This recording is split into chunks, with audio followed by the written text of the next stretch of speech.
Hola. Saludos para todos, bienvenidos nuevamente aquí a su programa Conversando con Paula. Hoy en la Semana de la Epilepsia. Y para eso tenemos dos grandes invitadas y amigas de Paula para que conversen con ustedes en este tema tan interesante como es la epilepsia. Tenemos de invitadas a la doctora Xiomara Betancourt, quien es médico egresada de la Ilustre Universidad de los Andes y además hizo posgrado en el Hospital Universitario de los Andes de Neurología. Igualmente tenemos invitada a la doctora Clori Molina, quien es también egresada de la Universidad de los Andes y también tiene una maestría en salud pública y el posgrado de neurología también en el Hospital Universitario de los Andes. Bienvenidas. Gracias. Para nosotros es un placer estar acá. Queremos agradecer en nombre del capítulo merideño de neurología, dependiente de la Sociedad Venezolana de Neurología, el que nos permita poder dirigirnos a la comunidad merideña en el marco de la Semana Latinoamericana de la Epilepsia. Fuera del aire le preguntaba, ¿por qué eligieron esta semana como la Semana de la Epilepsia? Realmente eso es una decisión que se tomó en el año 2000, cuando se celebró en Chile el primer Congreso Latinoamericano de Epilepsia. Y la Liga Internacional contra la Epilepsia, así como el Buró Internacional para la Epilepsia, decidió que se iba a establecer como Día Latinoamericano de la Epilepsia el 9 de septiembre. Desde ese momento se decidió que durante esa semana previa o posterior al 9 de septiembre se iban a hacer una serie de actividades dirigidas a la comunidad, a los pacientes más que todo, y también como formación del personal de atención primaria para reconocer, diagnosticar y aprender a tratar esta condición que es tan frecuente en el mundo como lo es la epilepsia. Y que además es importante que todos la tomemos en cuenta porque un episodio de epilepsia puede ocurrir en cualquier momento, en cualquier situación. Y el entorno, la gente que está alrededor debe saber socorrer y prestar esos primeros auxilios a esa persona que está en esa fase de crisis aguda, ¿verdad? Pero cuéntame, Xiomara, ¿qué es realmente la epilepsia? La epilepsia es una enfermedad neurológica crónica. Quiero aclarar lo de crónico porque es algo de larga duración, se confunde el término, es algo de larga duración, caracterizado con crisis epilépticas recurrentes, inesperadas, espontáneas, que se desencadena por una actividad eléctrica exagerada a nivel cerebral, es una actividad eléctrica neuronal exagerada. Cuando hablamos de epilepsia, cuando el paciente tiene una predisposición comprobada a la epilepsia. ¿Y cuál es esta? El que el paciente haya tenido más de una crisis epiléptica en un periodo mayor de 24 horas sin causa aparente. Esto es muy importante recordar y está incluida en la definición inclusive de epilepsia, porque no podemos hablar de epilepsia en un paciente que solo ha tenido una sola crisis epiléptica en su vida. Eso te quería preguntar, es decir, ¿toda persona que convulsiona ya es epiléptico? No, hay que hacer la diferenciación si son crisis recurrentes y sin causa aparente. Ok, eso es muy importante. Claro, porque el hecho de que una persona tenga una causa predispuesta a que haga esa convulsión, pues obviamente hay que tratar esa condición para que mejore. Y eso no significa que va a quedar teniendo nuevos episodios de convulsiones. Exacto. Por ejemplo, si un paciente sufre de hipoglicemia por una condición metabólica y tiene sus niveles de glicemia muy bajos, este paciente puede perder el conocimiento y tener una crisis epiléptica.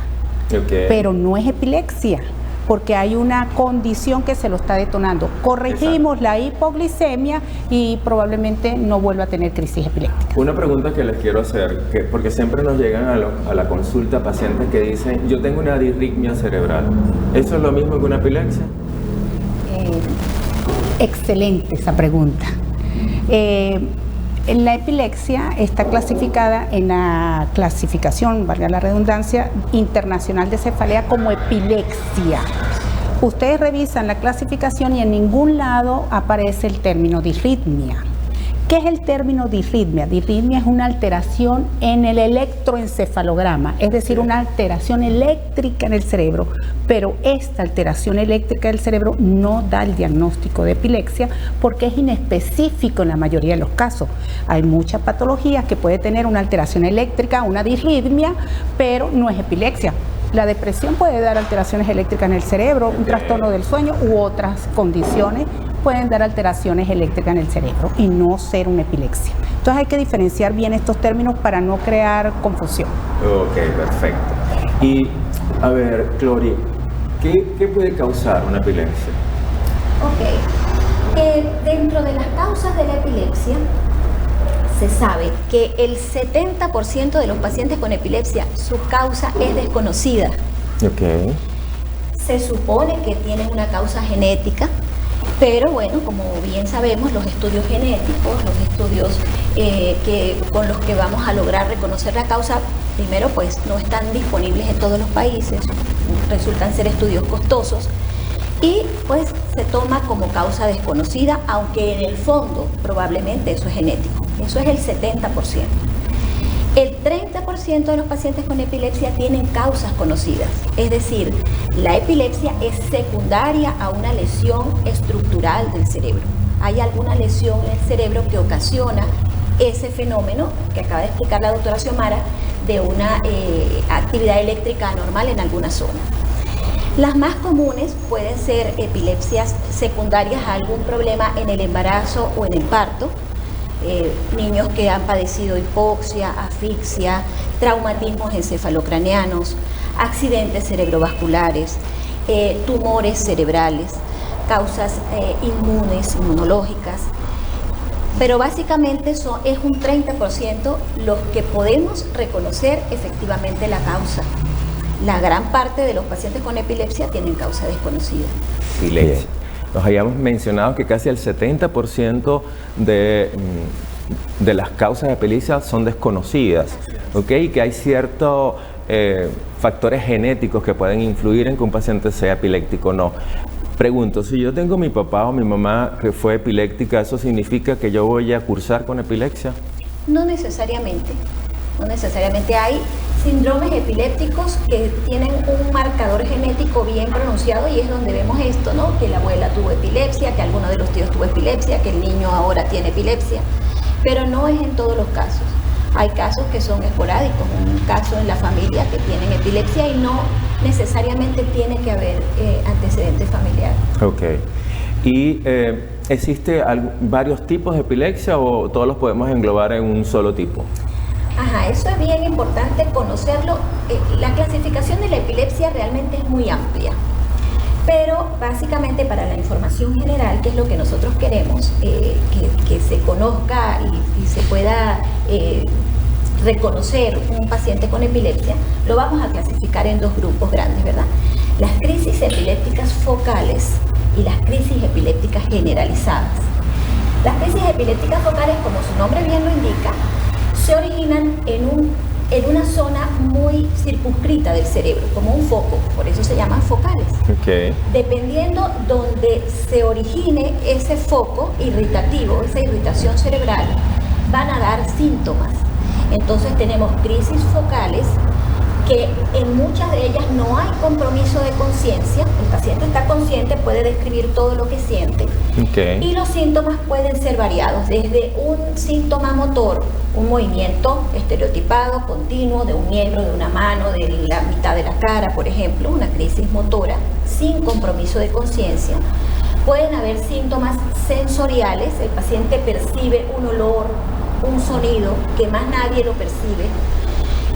Pueden haber también síntomas vertiginosos, síntomas sensitivos, todo eso con preservación de la conciencia. Hay también crisis focales donde puede haber algún leve compromiso de conciencia, inclusive hacer movimientos con su cuerpo, movimientos muy repetidos que se llaman automatismos, previo a el resto de la crisis epiléptica, que puede haber un mayor compromiso de conciencia. Esas son las focales.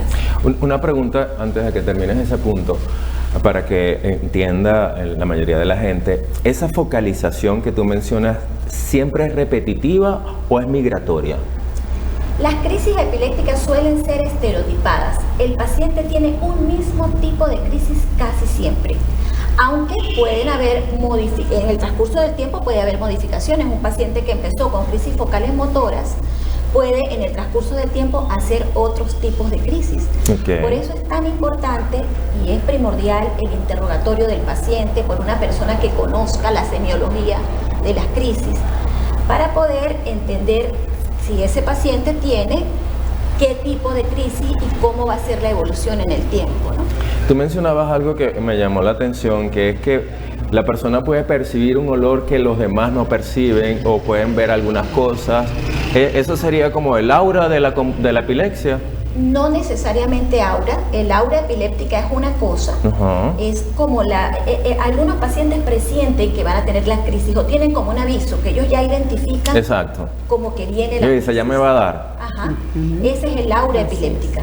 Pero la crisis epiléptica focal en realidad ya es la crisis epiléptica. Okay. O sea, no es que es un aviso, es que forma parte de todos los síntomas que ocurren durante la crisis epiléptica focal.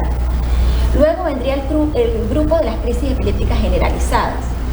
Si en las focales es un pequeño foco en el cerebro el que se estimula y viene la crisis, en las generalizadas es un poco más grande, por decir, el área que se activa, y es en ambos hemisferios cerebrales. Entonces las generalizadas siempre son con compromiso de la conciencia, es decir, el paciente pierde abruptamente la conciencia, si está de pie pues se cae, y ahí es donde empiezan todos los fenómenos que es casi siempre lo que la gente identifica como crisis epilépticas, aunque no son las únicas. Así es.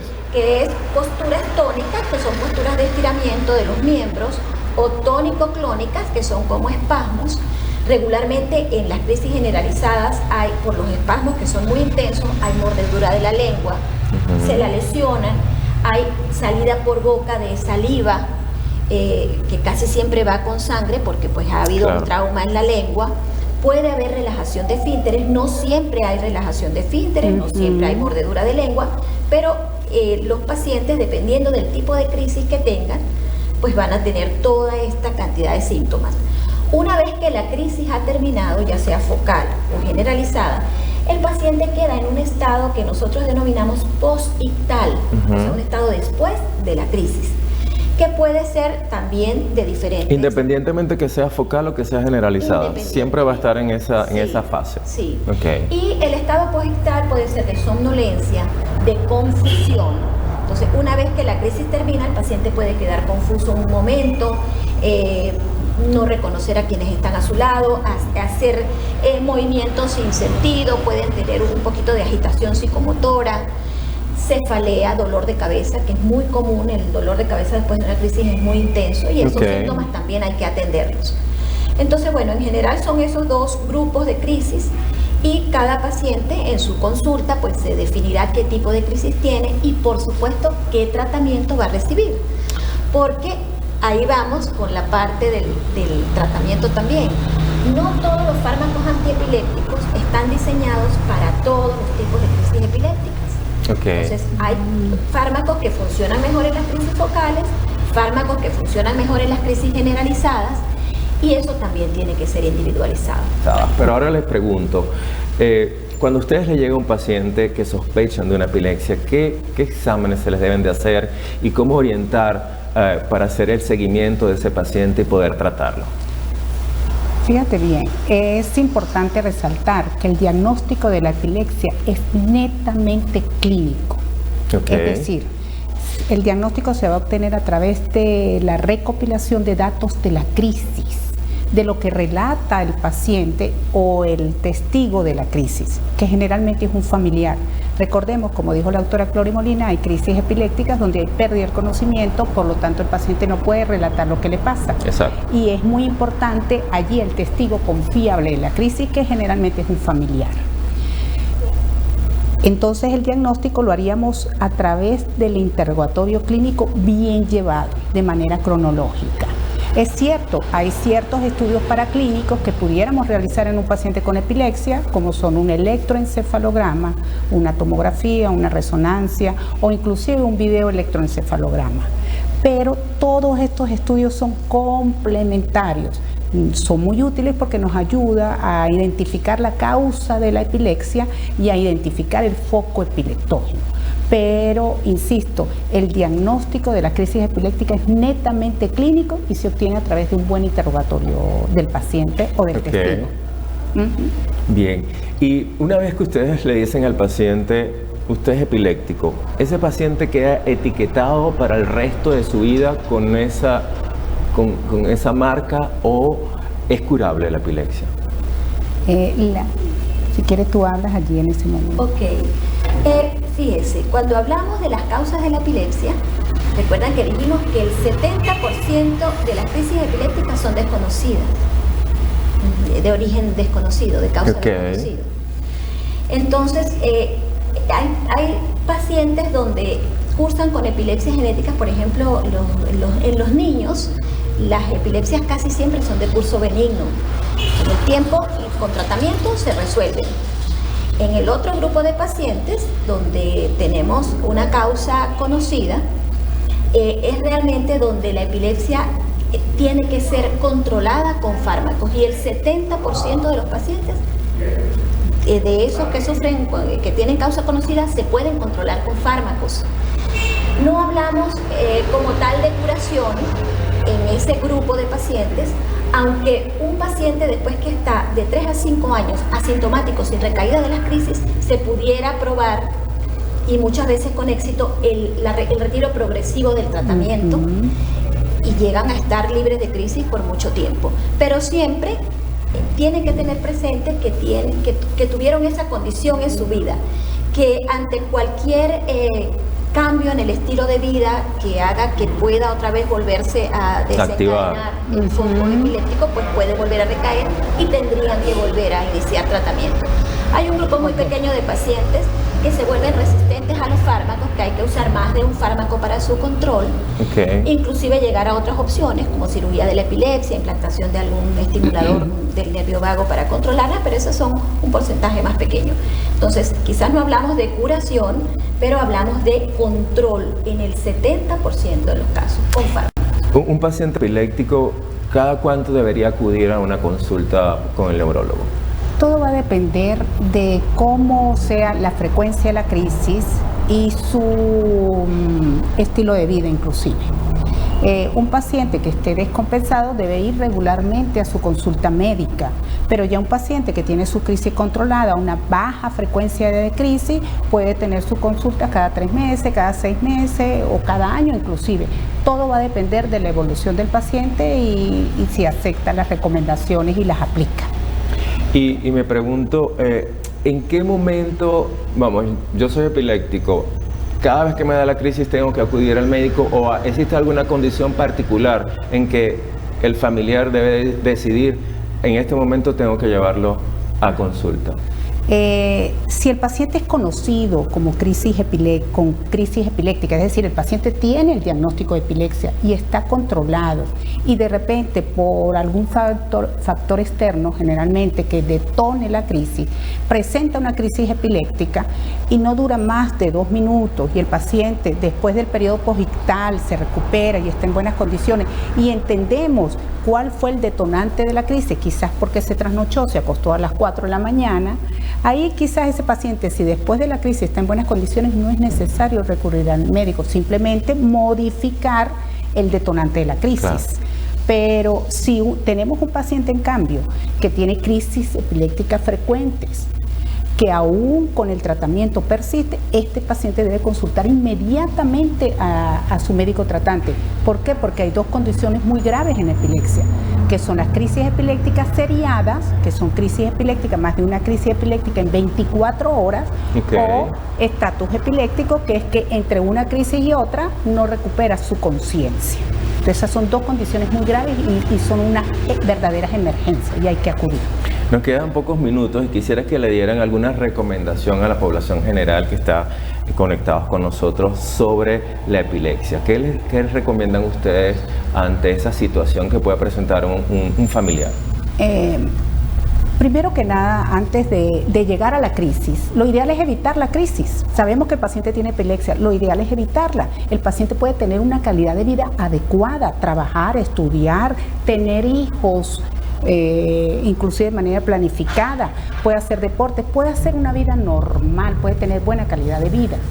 Un paciente que no tenga su crisis controlada y que tenga factores predisponentes como los trasnochos frecuentes, el consumo de bebidas alcohólicas, altos niveles de estrés, no se alimenta adecuadamente, ese paciente tiene factores desencadenantes de las crisis. Lo ideal es evitar que llegue la crisis. Si en un determinado caso tenemos un paciente que en este momento tenemos la crisis, que tiene la crisis, muchas personas no saben actuar. Lo ideal en ese momento es mantener la calma, primero que nada, porque en ese momento todo el mundo se estresa, se preocupa y no sabe qué hacer. Primero que nada, mantener la calma. Si el paciente está en el piso en ese momento porque cayó, simplemente retirar los objetos que están alrededor, porque los movimientos pueden hacer que se golpeen. Claro. Poner al paciente de lado. Es muy importante no introducir nada en la boca. A veces se lesiona más al paciente cuando le introducimos empiezan a meter bolígrafos, reglas, cucharilla, cualquier cosa, y eso no debe ser, sino el paciente simplemente acostarlo de lado. Muchos dicen, no, es que se va a tragar la lengua. No, ningún paciente con epilepsia se ha tragado la lengua. Exacto. Acostarlo de lado, observar los movimientos, porque es muy importante después comentarle al médico lo que observó, porque es el testigo confiable de la crisis. Así es. Observar y esperar un poquito, no moverlo, no sujetarlo porque lo podemos lesionar, no hacer maniobras de doblar los dedos o darle reanimación cardiopulmonar porque no está indicado en estos casos. Simplemente esperar. Generalmente la mayoría de las crisis no duran más de 2 minutos. Si un paciente ya tiene más de 5 minutos en crisis, ese sí es una emergencia. Exacto. Ahí tenemos que recurrir a un centro asistencial, llevar a ese paciente a un centro asistencial y trasladarlo. Bien, lamentablemente se nos ha acabado el tiempo. Muchísimas gracias, doctora Clory. Gracias. Muchísimas gracias, Xiomara, por haber estado con nosotros en la Semana de la Epilepsia.